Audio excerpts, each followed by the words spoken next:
डंपरच्या अपघातात एकाचा मृत्यू, बोरामणी नाका येथील घटना। याबाबत मिळालेली अधिक माहिती अशी की बोरामणी नाका या ठिकाणी MH42BF9689 या डंपरने एका पायी चालत जात असलेल्या अंदाजे 60 वर्षीय इसमाला धडक दिली। या अपघातात त्या अनोळखी 60 वर्षीय इसमाचा मृत्यू झाला आहे।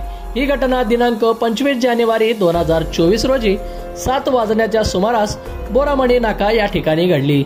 सदर ही डंपर बोरामणी नाका या ठिकाणावरून पाणी टाकी या ठिकाणी निघाली होती।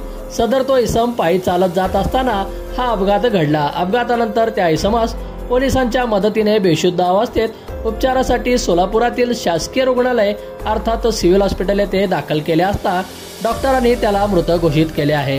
या घटनेची नोंद सिव्हिल पोलीस चौकीत झाली आहे। राज्य वार्ता न्यूज चॅनल, राज्यातील विशेष घडामोडीवर कडी नजर। आमच्या राज्य वार्ता चॅनल लाईक करा, सबस्क्राईब करा व बेल आयकॉन क्लिक करा। धन्यवाद।